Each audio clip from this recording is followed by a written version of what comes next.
Welcome to everyone. This is Baburao Kuchala. Now I would like to discuss about current affairs. Green crosshairs. What is green crosshairs? Why news? This is recently in newspaper. What is green crosshairs? So first one, I would like to discuss about why in news. Then it is related to what is carbon border tax, carbon border adjustment mechanism, that is CBAM, working of carbon border adjustment mechanism, and implications on India. Finally, the conclusion. This is what we are going to discuss in this video. This is important for all competitive exams, not only UPSC. So first one, why in news? The European Union is about to implement the carbon border adjustment mechanism from October 1st, 2023. Thereafter, from 1st January 2026, the EU will start levying the carbon border tax on multiple products exported to the EU. That's why in news. So what is carbon border tax? First of all, a carbon border tax is a tax imposed on imported goods to equalize the cost of carbon emissions between domestic and foreign producers. Then the tax aim to address the issue of carbon leakages where companies move their emissions intensive operations to countries with less stringent regulations, resulting in a net increase in emissions. That's why in news. As a cost on carbon, it discourages emissions. It has an impact on exports and productions as a trade-related measures. So now, as a price on carbon, it discourages emissions as a trade-related measures. It affects production and exports. So right? And what is carbon border adjustment mechanism? CBAM. Why news? Now here, the European Union proposed the carbon border adjustment mechanism in 2023. It was designed in compliance with World Trade Organization rules and EU's other international obligations.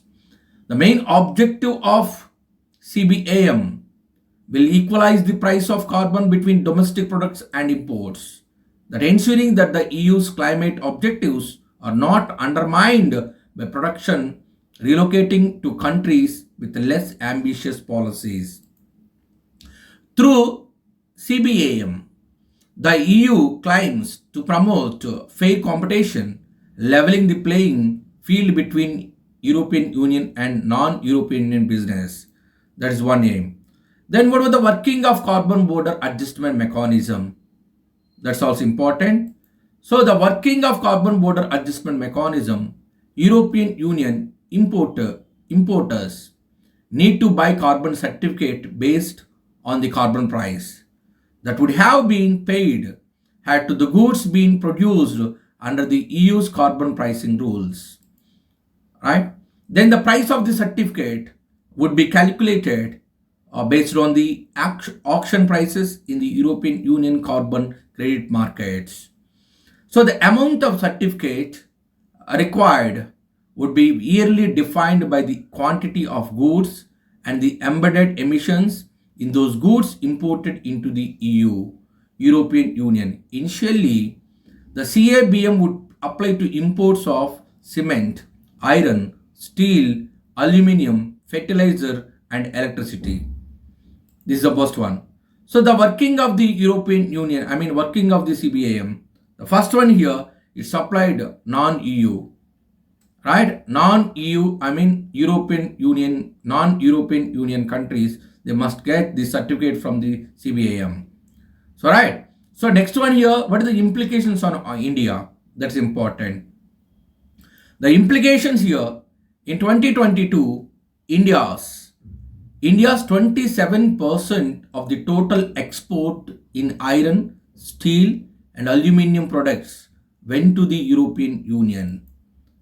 Second, under this mechanism, from 1st October 2023, India's export of iron and aluminium to European nations will attract extra scrutiny.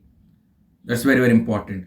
The tariff for iron, steel, and aluminium products will be raised to 20 to 35%, exceeding the EU's agreed upon bound tariff rate to 2.2% for its manufacturers at the World Trade Organization.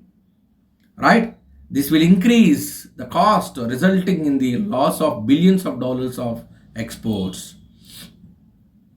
Though the fertilizers, cements, and electrical energy are other affected products, India export on these products to the EU is very negligible and hence won't impact India that much. But at the EU adds more items to the CBAM list after 1st January 2026, the impact will be more on Indian exporters.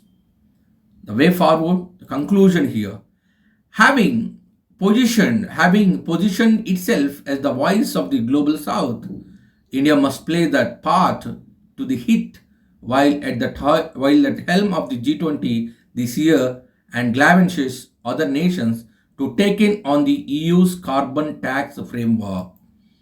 So this championing need not revolve around its own concerns, but the far worse implications the CBAM entails for poorer countries, many of whom rely more heavily on mineral resources than India does.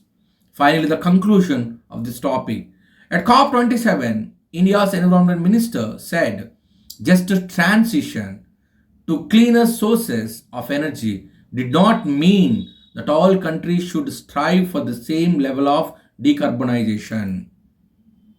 For India, just a transition means the transition to a low carbon development strategy over a time scale that ensures food and energy security, growth, and employment, leaving no one behind in the process. That is the conclusion. So, right? Thank you. Thank you so much.